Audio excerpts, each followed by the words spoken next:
बस कुछ ही घंटे बाकी हैं। 4 जून को वोटों की गिनती शुरू हो जाएगी।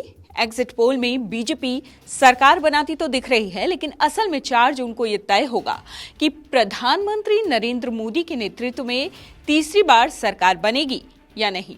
अभी तक आपने चुनावों पर खूब खबरें देखी होंगी, लेकिन आज हम आपको बताते हैं वोटों की गिनती होती कैसे है, जिसके बाद उम्मीदवार के जीत हार का ऐलान होता है। तो चलिए जानते हैं इससे जुड़े कुछ महत्वपूर्ण सवालों के जवाब। सबसे पहला सवाल तो यह है कि आखिरकार मतगणना शुरू कब होती है। दरअसल वोटों की गिनती शुरू होती है सुबह 8 बजे से। विशेष परिस्थितियों में वक्त में थोड़ा बदलाव हो सकता है। सबसे पहले होती है बैलेट पेपर और electronical transmitted postal ballot system के जरिए दिए गए वोटों की गिनती। सरकारी कर्मचारी इसके माध्यम से वोट करते हैं जो अपने चुनावी क्षेत्र से बाहर तैनात होते हैं। अब हम आते हैं अगले सवाल पर। वोटों की गिनती कहां होती है? वोटों की गिनती की जिम्मेदारी होती है रिटर्निंग ऑफिसर यानी आरओ की, और आमतौर पर जिले के डीएम ही इस जिम्मेदारी को निभाते हैं और ये आरओ ही काउंटिंग के लिए जगह चुनते हैं कि आखिरकार मतगणना कहां की जाएगी। अब हम आते हैं अपने अगले सवाल पर। मतगणना का सरकारी प्रोटोकॉल है क्या? दरअसल काउंटिंग से जुड़ी सारी जानकारी बेहद गुप्त होती है। सुबह 5 से 6 बजे के बीच सभी अधिकारियों को मतगणना केंद्र पहुंचना होता है।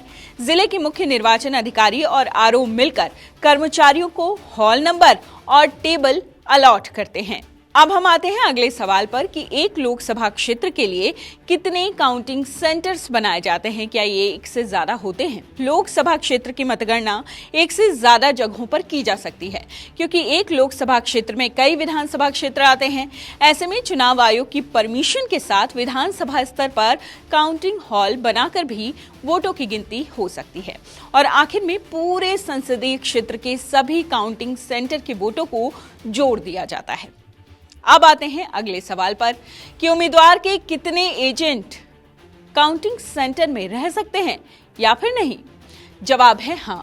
काउंटिंग के दौरान सभी टेबलों पर हर एक उम्मीदवार की ओर से एक एजेंट होता है और एक एजेंट रिटर्निंग ऑफिसर के पास बैठता है। एक हॉल में तकरीबन 15 से ज्यादा एजेंट की मौजूदगी नहीं हो सकती।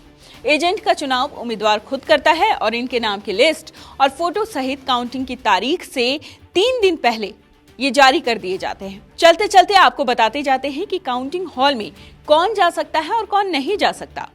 काउंटिंग हॉल में एंट्री किसकी होती है, सबसे पहले उसकी बात। दरअसल काउंटिंग हॉल में counting supervisor, counting assistant, election commission से अनुमति प्राप्त अधिकारी, ड्यूटी पर लगाए गए सरकारी अधिकारी, उम्मीदवारों के एजेंट्स मौजूद होते हैं। अब काउंटिंग हॉल में किनकी एंट्री पर बैन होता है, उसका जवाब भी जानते जाइए।